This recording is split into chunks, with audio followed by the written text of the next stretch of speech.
नमस्कार. आज आपण लेक्चर 24 कडे जाऊया. थिअरीज ऑफ IR मध्ये आपण वास्तववाद आणि उदारमतवाद संपवलेला आहे. आता ते तिसरा शाळा आहे, आंतरराष्ट्रीय समाज सिद्धांत. त्याला इंग्रजी शाळा पण म्हणतात, म्हणजे इंग्लिश स्कूल. जसे ते भरपूर विचारवंत इंग्लंड मधून येतात, म्हणून त्यांना इंग्लिश स्कूल म्हणतो आपण. सो आपण आता हा लेक्चर कडे, हा सिद्धांत कडे आज बघूया. ह्याची मुद्दे काय आहे तुम्ही पाहिलं तर ह्याची फोकस कुठल्यावर आहे? आंतरराष्ट्रीय इतिहास. दुसरा ते आयडियाजवर, विचारवर करतात. तिसरा रचनावर. चौथा संस्थानांवर आणि पाचवा मूल्यांवर. हा मूलभूत धारणा काय? हा सिद्धांताची मूलभूत धारणा काय? पहिली तुम्ही पाहिलं तर हे नुसतं राज्यांकडे बघण्याची दृष्टिकोन नाही. हे मानवी माणसांकडे बघणं आणि त्याची मूल्य काय आहे? स्वातंत्र्य, सुरक्षा, व्यवस्था आणि न्याय. आणि आंतरराष्ट्रीय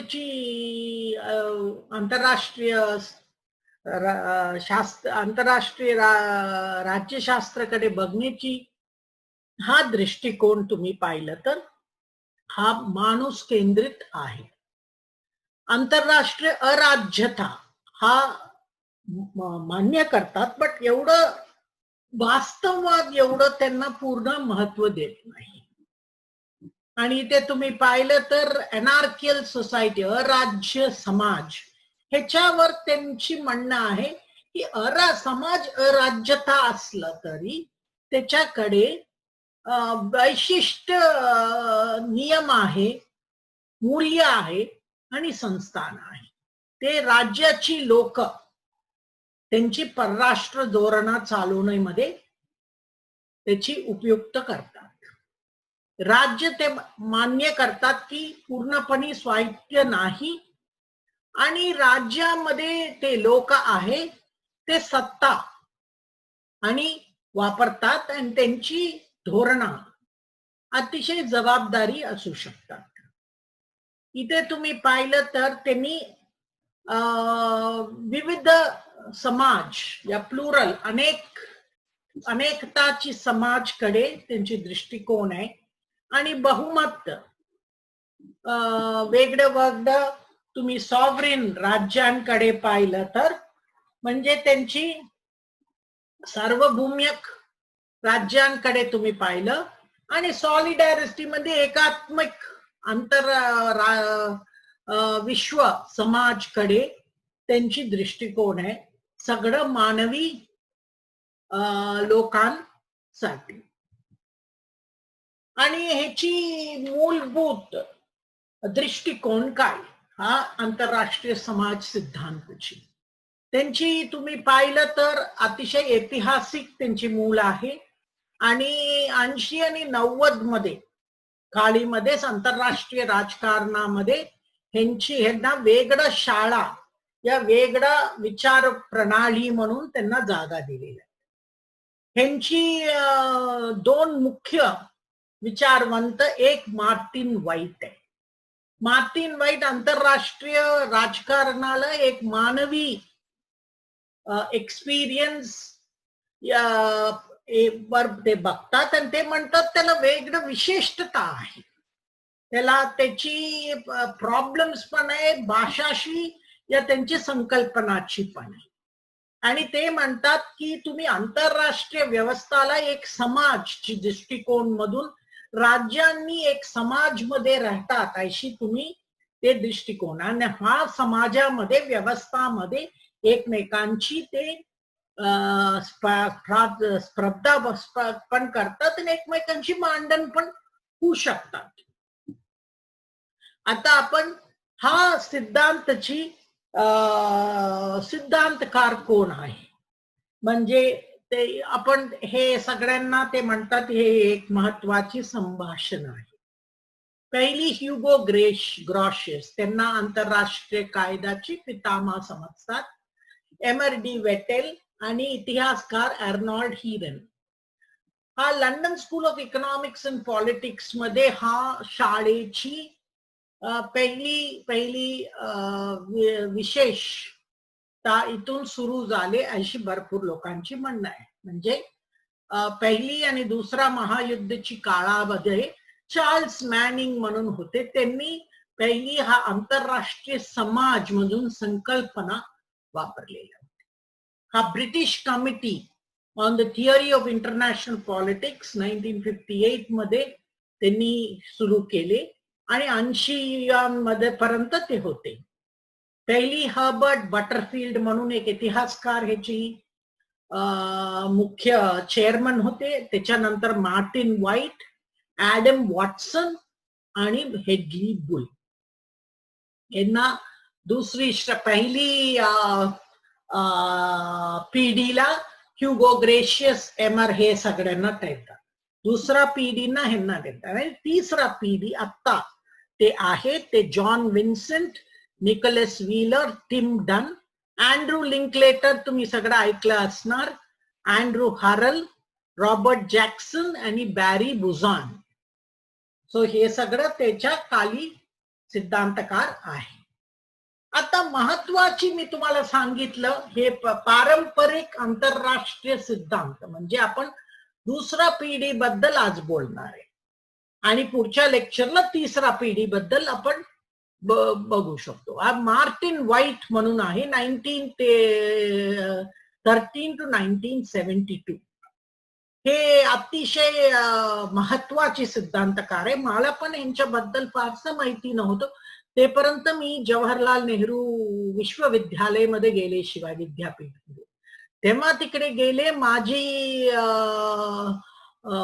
गाईड आणि सुपरवायझर होते प्रोफेसर KP मिश्रा. अतिशय महत्वाची हे सिद्धांत शिकवायचं आंतरराष्ट्रीय. त्यांनी मला पहिल्यांदा, मी तेव्हा MPhil ची कामं करत होते, त्यांनी मला ह्यांची पुस्तक वाचण्याची प्रोत्साहन केले. ते म्हणले तुम्ही थिअरी मध्ये, मी हे माणूसची नावच ऐकलं नव्हतं आणि तेव्हा त्यांनी मला सांगितलं हा पॉवर पॉलिटिक्स म्हणून पुस्तक आहे, हा तुम्ही पहिली वाचा. हो, मला खरं तेव्हा कळलं की हा अतिशय महत्वाची पुस्तक आहे आंतरराष्ट्रीय विचार मध्ये. आणि तुम्ही पाहिलं पण सिद्धांत मध्ये त्यांनी एक अतिशय चांगलं एस्से लिहिलेला आहे, why there is no international theory. हा लंडन स्कूल ऑफ इकॉनॉमिक्स आणि युनिव्हर्सिटी ऑफ ससेक्स मध्ये प्राध्यापक होते. आणि तुम्ही पाहिलं तर त्यांनी पहिल्यांदा युरोपियन स्टडीज म्हणून एक विषय, एरिया स्टडीज म्हणून त्याची पण स्थापना केली. मार्टिन व्हाईट अतिशय लहान वयात वारले, 58 1972. ते वारलेपर्यंत भरपूर त्यांची चांगले लेख काही प्रसिद्ध झाले नव्हते. त्याच्यानंतरच ते प्रसिद्ध झाले. आणि तुम्ही पाहिलं तर हा शाळा, आंतरराष्ट्रीय समाज शाळामध्ये ह्यांची लेख अतिशय केंद्रित आहे. तुम्हाला माहिती आहे मायकेल निकल्सन पण 1981 मध्ये, म्हणजे ते वारल्यानंतर 9 वर्ष नंतर लिहिले दी एनिग्मा ऑफ मार्टिन. आणि तुम्ही पाहिलं तर ते काय शिकवत होते आणि त्यांना 90 मध्ये ह्यांची शाळेची मुख्य म्हणजे विचारवंत म्हणून लागले. दुसरा मुख्य विचारवंत हा पारंपरिक आंतरराष्ट्रीय सिद्धांत शाळेची आहे हेडली बुल. हा 1932 to 1948. हा बेसिकली ऑस्ट्रेलियामध्ये ह्यांचे जन्म झाले, बट ते इंग्लंडमध्ये येऊन लंडन स्कूल ऑफ इकॉनॉमिक्स आणि त्याच्यानंतर युनिव्हर्सिटी ऑफ ऑक्सफर्ड. ते पण अतिशय लहान वयात वारले. ते नुसतं 53 इयर्स होते 1985 मध्ये कॅन्सरशी. आणि तुम्ही पाहिलं तर ह्याची अतिशय महत्वाची पुस्तक, तुम्ही भरपूर लोक ऐकले असायला पाहिजे, ते आंतरराष्ट्रीय राजकारणाची तुम्ही अभ्यास करतात, हा पुस्तक अतिशय महत्वाची पुस्तक आहे. ह्याचं नाव आहे द एनार्कियल सोसायटी, अराज्य समाज आणि हा आंतरराष्ट्रीय राजकारणामध्ये आंतरराष्ट्रीय सिद्धांत मध्ये अतिशय महत्वाची पुस्तक आहे. हा पुस्तक मध्ये हेडली बुल ते आंतरराष्ट्रीय व्यवस्थाला एक संकल्पना आहे. ते म्हणतात हे नुसतं एक सिस्टम ऑफ स्टेट्स नाही, म्हणजे आंतरराष्ट्रीय व्यवस्था राज्यांची व्यवस्था नाही नुसतं, ते राज्यांची समाज आहे. आणि तेव्हा ते म्हणतात समाज म्हणजे काय, म्हणजे राज्य कशी सार्वभौमिकता ची ह्याची वर्णन करते तैशी इथे. तेव्हा आपण आंतरराष्ट्रीय पातळीवर एक समाज, राज्यांची समाज म्हणतो, तो तिथे दोन वैशिष्ट्य आहे. काय आहे? एक ते एक माणसांची गट आहे आणि दुसरं त्याला एक प्रादेश आहे, टेरिटरी आहे आणि त्यांना एक सरकार आहे. आता राज्यांची समाज म्हणजे काय? राज्यांची समाज म्हणजे राज्य इथे नुसतं एक व्यवस्था करत नाही, बट इथे एकमेकांचे संपर्क ठेवून आणि त्याची प्रभाव एकमेकांशी निर्णयवर होतात. सो ते त्यांची एकमेकांची वर्तवणूक दुसऱ्यांवर अवलंबून असतात. दुसरं, हा कुठली व्यवस्था, राज्यांची व्यवस्था, समाजांची व्यवस्था, राज्यांची समाज नसलेला तर ते व्यवस्था होऊ शकत नाही. सो ह्यांची म्हणणं आहे तुम्हाला राज्यांची समाज असल्याशिवाय राज्यांची व्यवस्था होऊ शकत नाही. आणि ते म्हणतात राज्यांची समाज कधी येतात तेव्हा राज्य एकत्र कॉन्शियस, त्यांना सगळं सामान्य हित असतात, सामान्य मूल्य असतात आणि समाज एक प्रकारची ते सामान्य नियम आणि कायदा आणि ते सगळ्यांना एकमेकांबरोबर काम करण्यासाठी सामान्य संस्थान पण निर्माण करतात. आता तुम्हाला हे पॉसिबिलिटीज ऑफ ऑर्डर म्हणजे व्यवस्थांची संभव काय, इथे तुम्ही पाहिलं तर राज्यांची समाज एक तर्फे तुम्हाला आंतरराष्ट्रीय व्यवस्था, आंतरराष्ट्रीयची राजकारणाला त्यांनी त्याची अनालिसिस पण करतात, असेसमेंट पण करतात. इथे तुम्ही पाहिलं तर ह्यांची आर्ग्युमेंट काय आहे, आर्ग्युमेंट तुम्ही म्हणजे वितर्क काय आहे, तुम्ही इथे पाहिलं तर ह्यांची म्हणणं आहे की सामाजिक जीवन मध्ये, या राजकीय जीवन मध्ये काय काय तुम्हाला व्यवस्था असतात, साधन असतात. ते पहिली ते म्हणतात सत्ता संतुलन, आंतरराष्ट्रीय कायदा, डिप्लोमसी, युद्ध आणि महाशक्त्यांची केंद्रीय भूमिका. आणि फायनली त्यांची म्हणणं आहे की तुम्हाला वेगळं संस्थान पण असू शकतात, राज्यांची व्यवस्था पण असू शकतात, शेवटी आंतरराष्ट्रीय पातळीवर व्यवस्था आणि न्याय आणण्यासाठी. आता हा पारंपरिक शाळा तुम्ही पाहिलं तर त्यांची मूलभूत सिद्धांत कुठलं विषय मधून येतात. एक आहे तत्वज्ञान, फिलॉसॉफी, इतिहास, हिस्ट्री आणि कायदा, लॉ. आणि तुम्ही पाहिलं तर शेवटी ते म्हणतात मानवांची स्वतःची काय जजमेंट वापरण्याची प्रयत्न असतात आणि जजमेंट असणं अतिशय महत्वाची गोष्ट आहे. आणि इथे परराष्ट्र धोरण तुम्ही पाहिलं तर परराष्ट्र धोरणामध्ये कोणी ते निर्णयकार असतात, त्यांच्या समोर अतिशय महत्वाची नैतिक निवडी करावं लागतात. आणि हा नैतिक निवडी तुम्ही करताना रायव्हल राजकीय मूल्यांकडून आणि गोल्स कडून करावं लागतात. आणि तुम्ही तेव्हा निवड करताना तुम्हाला का म्हणजे दबाव वापरायचं का, लष्करी दबाव वापरायचं का, आणि ते लष्करी दबाव वापरलं तर त्याच्यातून होणारे नाशची कोण जबाबदारी. आता महत्वाची निर्णय काय आहे, 1945 मध्ये अमेरिकेला पॅसिफिक थिएटर मध्ये जपान बरोबर दुसरा महायुद्ध संपतच नव्हतं. मे मध्येच युरोपची युद्ध संपलेलं होते. बट इथे जर्मनी जपान तेव्हा तुम्ही पाहिलं तर ते सरेंडर करायलाच तयार नव्हते. तेव्हा अमेरिकेची राष्ट्रपती प्रेसिडेंट हॅरी एस ट्रूमननी अणुशस्त्र बंब वापरायची निर्णय घेतली. त्याच्यावर भरपूर वाद झालेला आहे की हे खरं का. ह्याच्यामध्ये त्यांच्या शाळामध्ये हाच म्हणणं आहे की परराष्ट्र धोरणामध्ये तुम्ही तेव्हा निर्णय घेतात अशी तुम्हाला अतिशय महत्वाची नैतिक निवडी करावं लागतात. आणि हा नैतिक निवडी करताना तुम्ही अतिशय त्याचे परिणाम पण भोगावंच लागतात. आणि आता हे अप्रोच मध्ये आपण पाहिलं तर अतिशय महत्वाची काय आहे, अहंकार आणि युद्धमध्ये पण राज्याची अहंकार आणि युद्धमध्ये पण फरक करावा लागतात. आणि दुसरा तुम्ही पाहिलं तर एकमेकांची काय आपण कॉपरेशन सहकार्य करणं आणि एकमेकांची चांगलं राहायचं. तुम्ही पाहिलं तर वास्तववाद आणि उदारमतवाद मध्ये ते दोघांनी कुठली एकाची बाजू घेत नाही हे आंतरराष्ट्रीय समाज सिद्धांत करतात. त्यांनी पारंपरिक वास्तववादची निराशावादी दृष्टिकोन नाकारतात.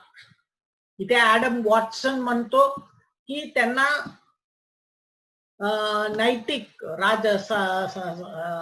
व्यवस्थाची रिझन ऑफ सिस्टम आहे.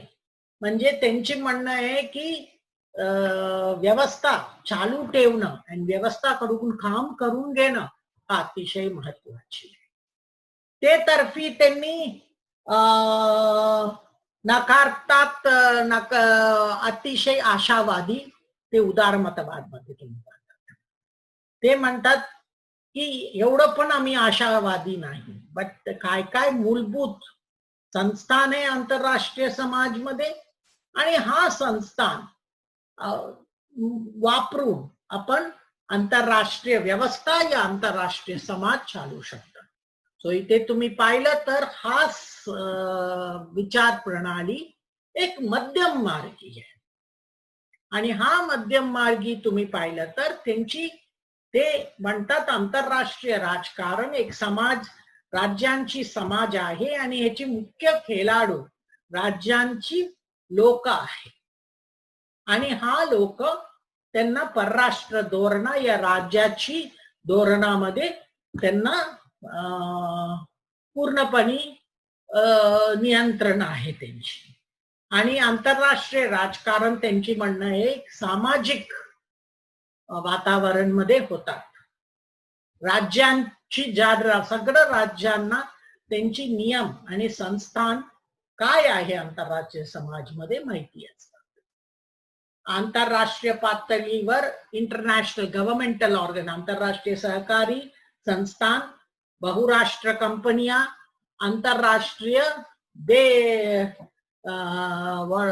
राज्यात म्हणजे NGOज आणि हे सगळ्यांचे स्वातंत्र्य राज्याकडून आहे.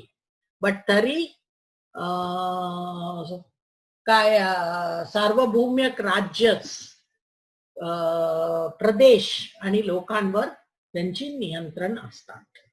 सो तुम्ही पाहिलं तर ह्यांची म्हणणं आहे ते दोन तुम्हाला दृष्टिकोनकडून बघतात. एक दृष्टिकोन आणि एक प्रतिमा त्यांची काय आहे, राज्यांची व्यवस्था. आणि दुसरी प्रतिमा या दृष्टिकोन काय आहे, राज्यांची समाज. सो आपण इथे पाहिलं तर त्यांची की वितर्क काय आहे त्यांची मुख्य. एक आहे ते मानवी केंद्रित आहे, दुसरं ते इंटरप्रिटिव्ह आहे आणि तिसरा मूल्यावर अवलंबून आहे, चौथा ऐतिहासिक आहे. सो इथे तुम्ही पाहिलं तर त्याची मुख्य संकल्पना काय आहे. एक आंतरराष्ट्रीय राजकारण, त्यांची म्हणणं आहे की आंतरराष्ट्रीय व्यवस्थावर कुठली हायरार्किकल अधिकार नाही. त्यांना आंतरराष्ट्रीय पातळीवर सरकार नाही, ते सार्वभौमिक राज्यांवर आहे. सो आंतरराष्ट्रीय ते जागा आपण म्हणतो ते बेसिकली राष्ट्रीय जागांवर नव्हे. बट तरी ह्यांची म्हणणं आहे वेगळी असलं तरी, अराज्य असलं तरी तिथे काहीतरी सामान्य हित आहे, नियम आहे, संस्था आहे आणि हे सगळं राज्यांना मान्य आहे. आणि ह्याच्यामुळे त्यांची म्हणणं आहे की आंतरराष्ट्रीय व्यवस्था आहे आणि आंतरराष्ट्रीय समाज आहे. आता मार्टिन व्हाईटनी 3 मॉडेल दिले आपल्या समोर. मार्टिन व्हाईटनी 3 मॉडेल काय दिले? वास्तववाद आणि रॅशनलिस्ट, तर्कवादी आणि क्रांतिवादी. आता वास्तववाद मध्ये काय आहे, त्यांची बघण्याची दृष्टिकोन आहे की राज्य अतिशय सत्ता ह्याच्यासाठी आहे आणि सत्तामुळे त्यांची हितांची पुढेकार करतात. आणि आंतरराष्ट्रीय राजकारणामध्ये तुम्ही पाहिलं तर त्यांनी मोरॅलिटी म्हणजे नैतिकताकडे, कायद्याकडे एवढं बघत नाही. आणि इथे त्यांची म्हणणं आहे वास्तववाद मध्ये सारखं ह्याच्यामध्ये मॅकियावेली आणि हॉब्स आहे. दुसरं तर्कवादी. तर्कवादी मध्ये त्यांची म्हणणं आहे ते कायदेशीर संस्थान येतात आणि ते कायदा आणि डिप्लोमसी प्रमाणे ते बघतात आणि ते कशी आंतरराष्ट्रीय राजकारणाकडे बघतात, नियम वर चालवणारे व्यवस्था आहे. आणि इथे तुम्ही पाहिलं तर सगळं सार्वभौमिक राज्य नियमावर चालणं मान्य करतात. आणि ते हा तर्कवादी दृष्टिकोन ह्युगो ग्रेशियस कडून आलेला आहे. आणि तिसरा क्रांतिवादक. क्रांतिवादक तुम्ही पाहिलं तर इथे त्यांची म्हणणं आहे हा सिद्धांत राज्यांना आणि राज्यांपैकी मानवी लोकांवर जास्त प्रभाव घालतात. आणि ते पाहिलं तर ते म्हणतात माणूस असलं तरच राज्य आहे, म्हणजे विश्व समुदाय आहे आणि हा समुदाय मानवांसाठी आहे. आणि हा अतिशय मूलभूत सिद्धांत आहे राज्यांची समाजातील दृष्टिकोन कडून आपण बघताना. हे क्रांतिकारी दृष्टिकोन इमॅन्युअल कांट कडून आलेला आहे. तर तुम्ही पाहिलं तर मार्टिन व्हाईटनी हा 3 शाळेंची त्यांची हे करतात तेव्हा आंतरराष्ट्रीय व्यवस्था. हेडली बुल त्यांना आंतरराष्ट्रीय व्यवस्थाला अतिशय महत्वाची इम्पॉर्टन्स या महत्व देतात. आणि ते आंतरराष्ट्रीय न्यायाकडे ते म्हणतात, म्हणजे ते काय आहे, नैतिक न्याय आहे आणि नैतिक नियम आहे. हे सगळं राज्यांवर त्यांची राईट्स आणि ड्युटीज त्यांची काय काय आहे ते पूर्णपणे ते सांगतात. आणि ते त्यांनी काय ह्याचे राईट्स अँड ड्युटीज मध्ये सांगतात, सेल्फ डिटर्मिनेशन. दुसरं राईट ऑफ नॉन इंटरव्हेन, न हस्तक्षेप करण्याची. आणि तिसरा राईट ऑफ ऑल सॉव्हरेन, सगळं सार्वभौमिक राज्याला सगळ्यांना समान हक्कांची त्यांची ट्रीटमेंट देणं, म्हणजे समाज हक्कांची समाज रचना हे एक महत्वाची सिद्धांत आंतरराष्ट्रीय समाज सिद्धांतकार सांगतात. आता जॉन विन्सेंटची म्हणणं आहे, त्यांनी 2 हे करतात, राज्यांची सार्वभौमिकता आणि मानवी हक्कांची. इथे तुम्ही पाहिलं तर ते व्यवस्था आणि न्यायाकडे बघतात. एक बाजू ते म्हणतात सगळं राज्य एकमेकांची रेस्पेक्ट आहे आणि स्वातंत्र्य आहे आणि एकमेकांची राज्याची सार्वभौमिकता की मूल्यांना अतिशय महत्व देतात आणि न हस्तक्षेप करणं हाच आंतरराष्ट्रीय पातळीवर नियम आहे. ऑन द अदर हँड दुसऱ्या बाजूनी तुम्ही पाहिलं तर आंतरराष्ट्रीय राजकारणाने राज्यांकडे मानवी हक्कांकडून बघण्याची. म्हणजे तुम्ही न्यूरमबर्ग ट्रायल म्हणून ऐकलं असणार, तिथे पहिल्यांदा आंतरराष्ट्रीय पातळीवर राज्यांची कडे न बघता दरेक नागरिकला एक आंतरराष्ट्रीय पातळी समाजाची नागरिक म्हणून बघून तुम्ही कायदाशी ह्याच्याकडून करू शकता. आणि आता पाहिलं तर ते त्यांची म्हणणं आहे, तुम्ही राज्यांची सार्वभौमिकता आणि मानवी हक्कांची कैशी तुम्ही एक संतुलन करू शकता. हे बेसिकली त्यांची हा आयडिया कडून येतात, अनेकता कडून येतात. ते त्यांची म्हणणं आहे की राज्याची सार्वभौमिकता महत्वाची आहे, बट तरी सगळ्या राज्यांना त्यांची हक्क आणि त्यांची जबाबदारी आहे आंतरराष्ट्रीय समाजांना, आणि दरेक व्यक्तीला पण त्याची हक्क असतात आणि हा हक्क दरेक राज्य त्याची सुरक्षा करणं त्यांची कर्तव्य असतात. आणि ते समाज राज्यांची समाजमध्ये पण हे आपल्याला माहिती असतात.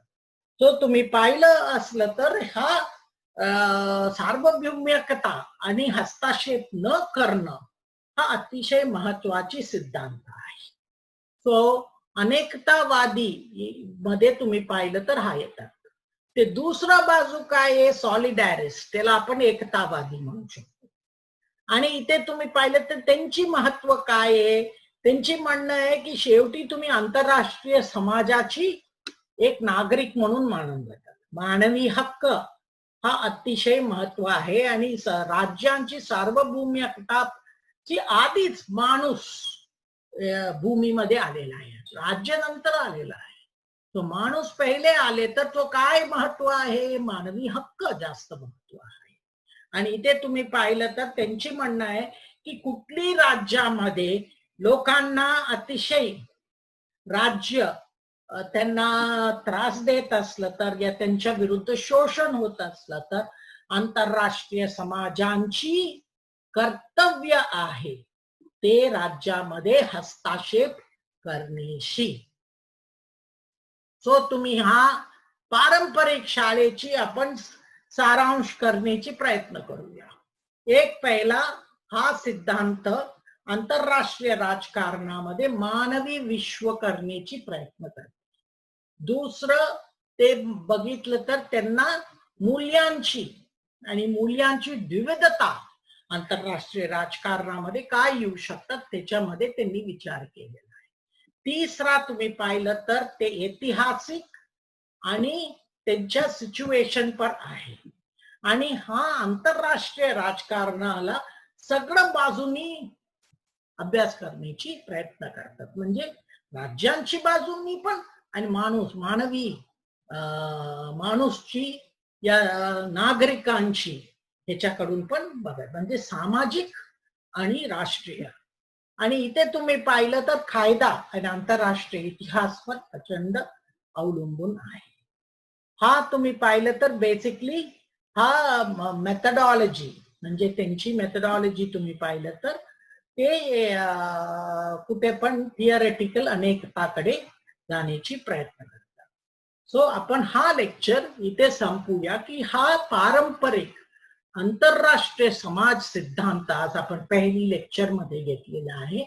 ह्यांची तुम्ही पाहिलं तर पहिली त्यांची काय संकल्पना आहे, म्हणजे कुठली काय वैशिष्ट्य आहे, कुठली मुद्द्यावर ते विचार करतात. पहिली माणूस, ह्युमन बीइंग्स केंद्रित आहे, मानव केंद्रित आहे. दुसरा एकता, आंतरराष्ट्रीय समाजाची एकता. तिसरा राज्यांची सार्वभौमिकता. चौथा अनेकता. पाचवा आंतरराष्ट्रीय रचनाबद्दल त्यांनी विचार केलेला आहे. आणि ते रचनामध्ये ते दोन वेगळे दृष्टिकोन ठेवतात. एक राज्यांची व्यवस्था आणि दुसरा राज्यांची समाज. हा त्यांनी पुढे आलेला. म्हणजे तुम्ही पाहिलं तर त्यांची म्हणणं आहे आंतरराष्ट्रीय व्यवस्था राज्य असलं तरी त्या राज्य समाजाला काहीतरी नियम आहे, काहीतरी मूल्य आहे, काहीतरी संस्थान आहे आणि सगळं राज्य हे मान्य करतात. सो हा लेक्चर मध्ये आपण इथे संपूया आणि पुढच्या लेक्चर मध्ये आंतरराष्ट्रीय समाज दुसरा भाग तिथे करणार. तिथे आपण बघूया की हे सिद्धांताला आजची परिस्थितीमध्ये कशी त्याची सिद्धांताची विचार प्रणाली झाली आहे. So thank you.